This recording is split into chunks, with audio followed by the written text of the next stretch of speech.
Sejam bem-vindos a esta aula número 5, onde falamos de sistemas de coordenadas utilizados em geodesia. Temos aqui 3 tópicos: sistemas de coordenadas, conceitos básicos e coordenadas geodésicas, curvilíneas e cartesianas tridimensionais no elipsoide. Ok, temos como resultados de aprendizagem da nossa aula mencionar e caracterizar os sistemas de coordenadas usados em geodesia, definir conceitos básicos ligados aos sistemas de coordenadas, compreender a definição das coordenadas geodésicas curvilíneas e cartesianas tridimensionais no elipsoide e fazer a conversão entre os dois tipos. Ok, primeiramente falando sobre sistemas de coordenadas, existem elementos que são necessários para podermos ter um sistema de coordenadas. Neste caso, para definir-se um sistema de coordenadas, é necessário especificar 3 itens, nomeadamente a localização da origem do sistema, a orientação dos eixos de coordenadas do sistema e os parâmetros que definem a posição de um ponto referenciada ao sistema. Podemos dar exemplos de um sistema que já conhecemos, por exemplo, o sistema de coordenadas cartesianas usado na matemática desde a escola primária. Tem uma origem, que é a interseção do eixo X e o eixo Y, não é? E, neste caso, esse sistema, para além da origem, que é a interseção dos eixos, tem também os eixos. E esses eixos têm uma orientação. Por exemplo, o eixo X é horizontal, estendendo-se de menos infinito a mais infinito, e o Y é vertical, estendendo-se de menos infinito a mais infinito. E os parâmetros usados nesse sistema cartesiano são x e y. Então, todo aquele que é um sistema de coordenadas tem parâmetros, podem ser x e y, se for cartesiano, e latitude e longitude, né, se for um sistema de coordenadas esféricas ou curvilíneas. Ok, aqui temos uma imagem que ilustra as 3 categorias dos sistemas de coordenadas usados na geodesia.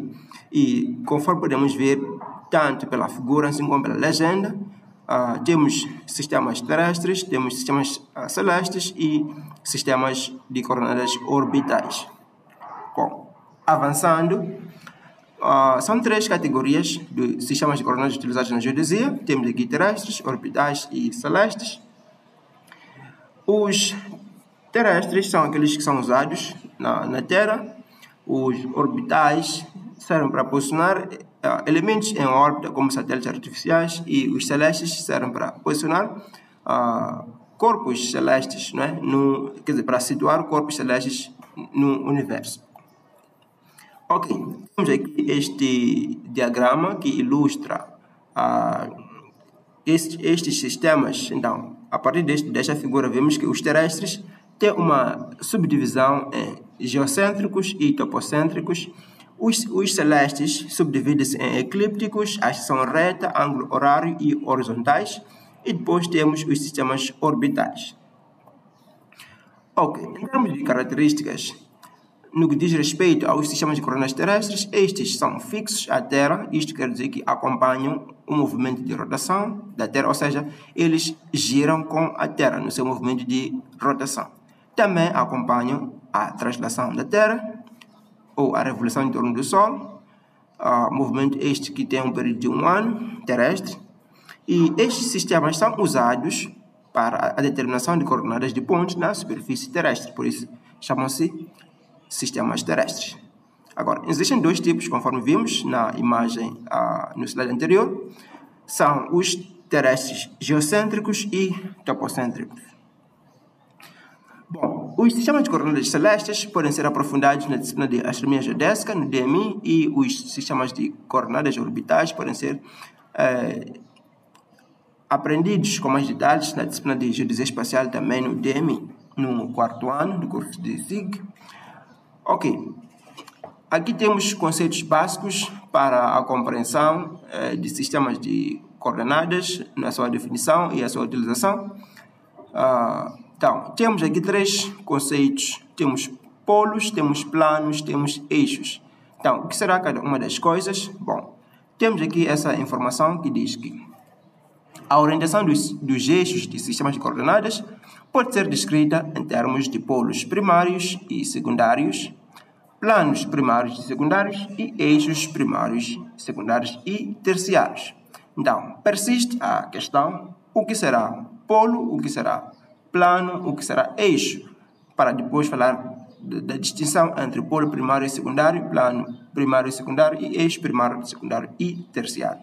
Bom, começando do polo. O polo primário é o eixo de simetria de um sistema de coordenadas, por exemplo, o eixo de rotação da Terra, ou seja, que coincide, por exemplo, com o eixo Z, né, no sistema de coordenadas cartesianas. Então, este eixo vertical é designado de polo primário, ou seja, o eixo que aponta para os polos, não é?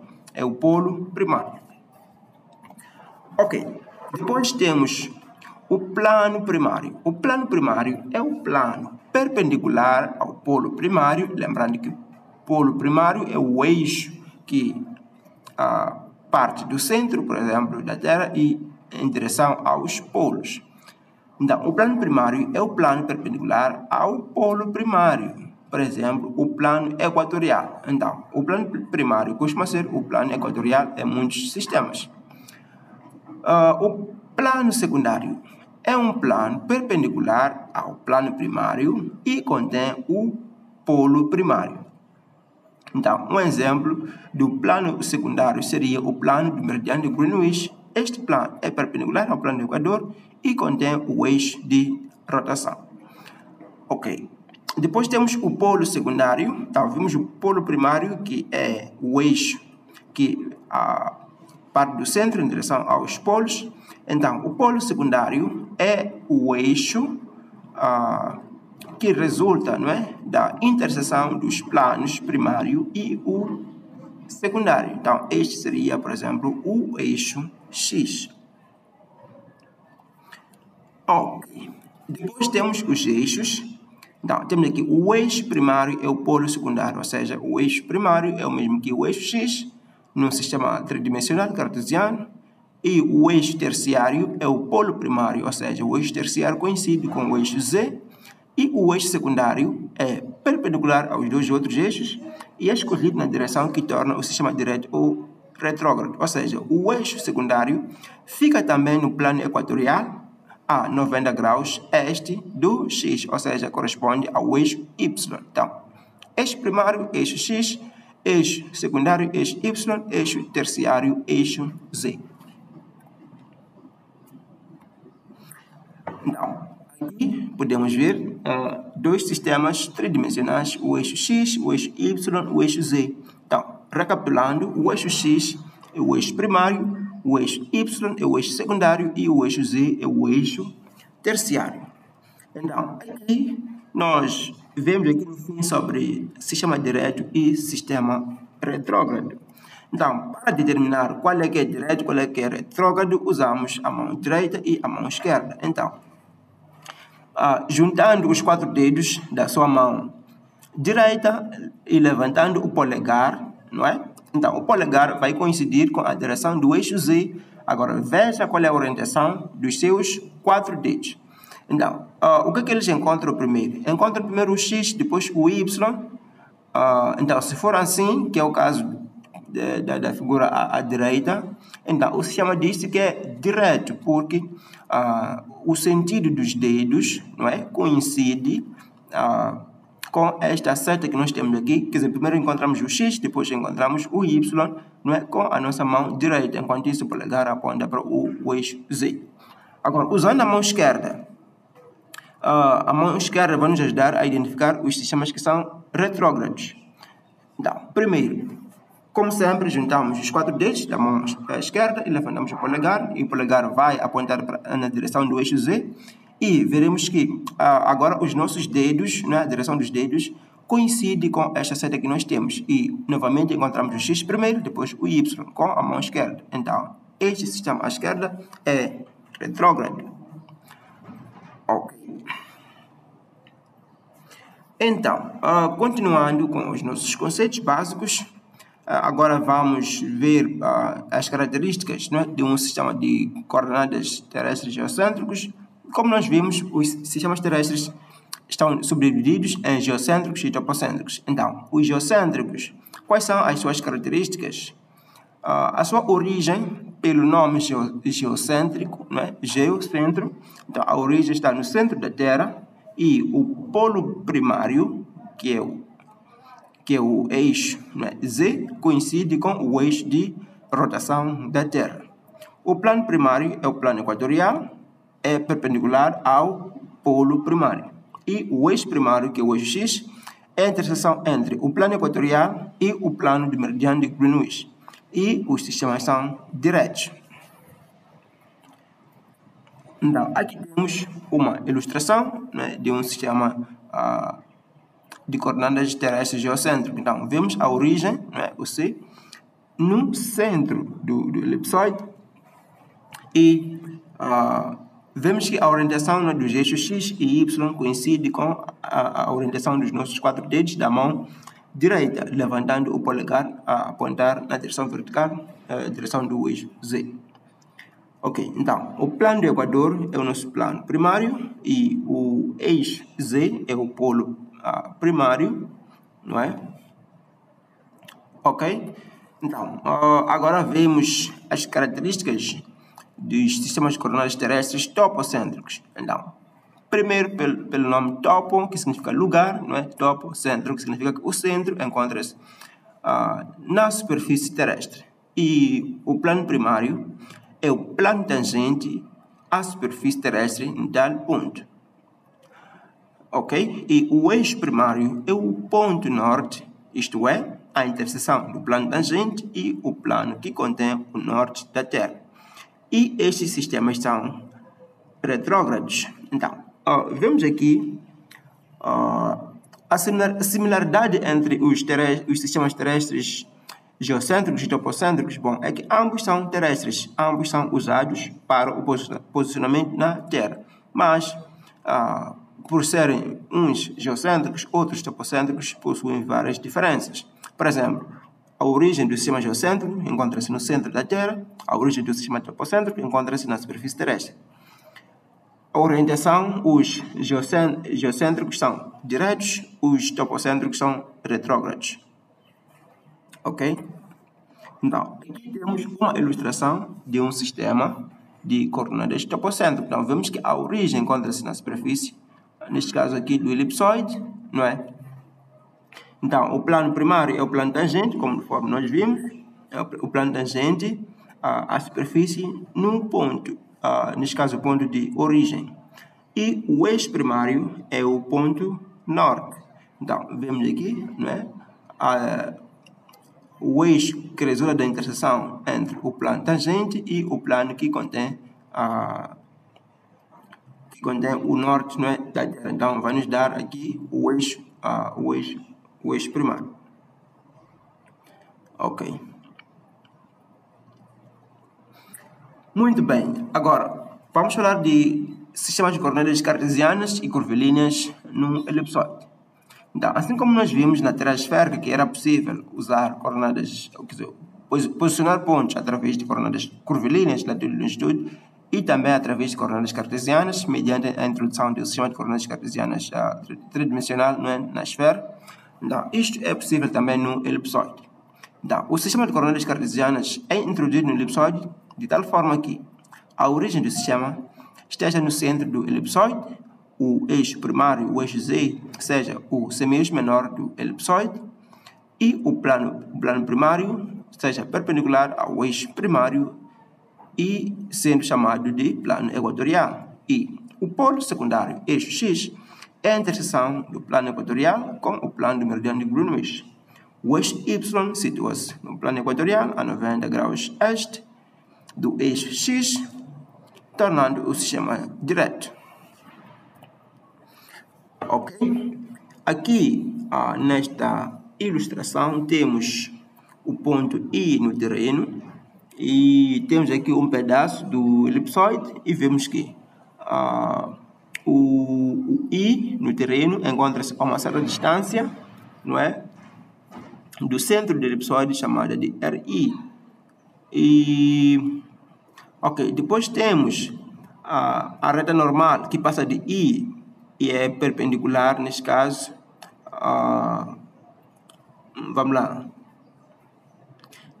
perpendicular, quer dizer, interseta, não é, a superfície do elipsoide perpendicularmente, e ela continua até o plano equatorial. Então, o ângulo entre esta normal e o plano do equador está aqui representado por φ, ou seja, ela é a latitude geodésica do ponto, e a distância vertical da superfície do elipsoide até o ponto está representada aqui como h. Então, este h representa a altitude elipsoidal ou geométrica do ponto.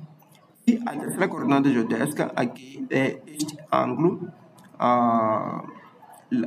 representado aqui como lambda, que representa o ângulo dieedro entre o plano do meridiano de Greenwich e o plano do meridiano do ponto. Então, este ângulo aqui é a longitude, corresponde à longitude do ponto. Ok, à direita temos uma relação aqui de fórmulas. Então, aqui em cima temos x, y, z, o vetor x, y, z igual a n. Podemos pegar essas últimas fórmulas aqui embaixo. Então, temos n mais h, onde n é o raio de curvatura da secção primeiro vertical ou grande normal, mais h, que é a altitude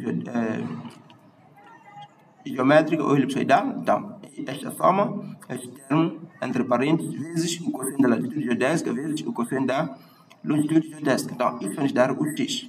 Depois, a segunda expressão vai nos dar o y e a terceira vai nos dar o z. Então, estas fórmulas permitem-nos converter coordenadas geodésicas curvilíneas em coordenadas cartesianas tridimensionais, x, y, z, correspondentes. E podemos fazer o processo inverso, isto é, a conversão de coordenadas cartesianas em coordenadas geodésicas elipsoidais ou curvilíneas. E o procedimento é através deste formulário que aqui é apresentado. Então, a latitude vai ser obtida através do arco tangente deste quociente, onde no numerador temos o z, né? Então, x, y, z nós já temos, então o z aqui substituímos, depois mais a segunda excentricidade ao quadrado, vezes p, que é o semestre menor do elipsoide, vezes seno ao cubo de um ângulo designado por θ. Ok, e θ podemos obter através desta forma aqui de tangente, onde vem tangente de θ é igual a z vezes a sobre pb. Então, θ vai ser arctangente de ZA sobre pb, onde aqui z já falamos, faz parte das coordenadas que nós temos do ponto x, y, z. O a é o semeixo maior do elipsoide, então multiplicamos o semeixo maior com o z e dividimos pelo produto entre o P vezes B. B é o semestre menor do elipsoide e P é a distância da superfície até ao centro do elipsoide. Como podemos ver pela fórmula, aqui temos a raiz quadrada de P é igual a raiz quadrada de x ao quadrado mais y ao quadrado. Então, obtemos o θ e depois podemos substituir aqui. Agora, embaixo do argumento de arctangente de φ, temos P, que acabamos de ver, depois menos a segunda excentricidade ao quadrado, vezes o semestre maior, vezes o cubo do cosseno de θ. Então, dessa forma, obtemos a latitude. Bom, e para quem não se lembra da segunda excentricidade ao quadrado, podemos fazer através deste formulário dado aqui à direita. Então, a segunda excentricidade ao quadrado relaciona-se com a primeira, através desta expressão, é que a primeira ao quadrado sobre 1 menos a primeira ao quadrado, de novo, vai nos dar a segunda excentricidade ao quadrado. Ok. Depois, a longitude é mais simples, é simplesmente a arctangente de y sobre x. E, ok, depois a altitude é P sobre cosseno da latitude menos o n. Lembrando, o n é o raio de curvatura da secção primeiro vertical ou grande normal. Bom, apenas clarificar aqui que houve um erro na digitação. Este menos n não fica aqui embaixo com o cosseno da latitude, mas este menos tem que estar bem ao lado do traço de divisão, não é? depois o N vem logo à frente do menos. Então, este menos temos que tirar aqui de baixo e alinhar aqui com este traço de fração. Então, é P sobre o cosseno da latitude, depois o resultado é que nós subtraímos, não é, o N. Então, menos N tem que vir aqui em cima. Não no P, mas aqui à frente do traço de fração. Então, este é o formulário que nós podemos usar para converter as coordenadas cartesianas em geodésicas curvilíneas correspondentes. Para colocar em prática, temos aqui um exercício de aplicação. Então, pede-se para converter coordenadas geodésicas curvilíneas, não é? A linha A, onde a latitude é igual a este valor, norte, uma latitude norte, longitude oeste, e temos aqui a altitude geométrica elipsoidal, não é? É dela em metros. Então, temos essas coordenadas e pede-nos para calcular esses YZ. Então, para tal, temos que usar este formulário. Então, com base naquela latitude e o valor do semeixo maior do elipsoide aqui, dado A igual a 78,388 metros, e o achatamento, não é? Então, temos que calcular o N. Depois vamos tomar N com a latitude dada, e depois multiplicar pelo cosseno da latitude dada vezes cosseno da longitude dada, isso vai nos dar o X. Depois, seguindo, vamos obter X e Y. Agora, depois temos a linha B. A linha B pede-nos para fazer o processo inverso, isto é, converter coordenadas cartesianas dadas, aqui embaixo temos X, Y e Z dadas em quilômetros. Então, pede-nos para converter coordenadas deste ponto para as geodésicas curvilíneas correspondentes. Então, aqui temos que usar este formulário, não é? neste slide, lembrando que o menos N aqui no H passa para a frente do traço de divisão e não aqui embaixo onde está. Então, esta foi a nossa aula, onde nós falamos dos sistemas de coordenadas usados em geodesia. Vemos 3 categorias, que são os sistemas de coordenadas terrestres, celestes e orbitais. Vimos alguns conceitos básicos, como, por exemplo, os conceitos de planos, primário e secundário. Vimos os polos, primário e secundário. E vimos também os eixos, né? Os eixos. Ok. E no fim, falamos, não é, da definição de um sistema de coordenadas cartesianas tridimensionais no elipsoide. Vimos a conversão entre coordenadas cartesianas para geodésicas curvilíneas e vice-versa. Então, esperamos que tenham compreendido. Caso não, vão mandar uma mensagem, não é, no grupo do WhatsApp e vamos esclarecer. E exortamos que façam um exercício que nós apresentamos em casa. E, novamente, caso tenham alguma dificuldade, vão apresentar as dificuldades no grupo. E também, caso não tenham, vão partilhar a solução, não é, no grupo antes da aula presencial, na nossa próxima aula. Então, que fique bem. Então, estamos juntos até a sala presencialmente. Pela atenção, muito obrigado.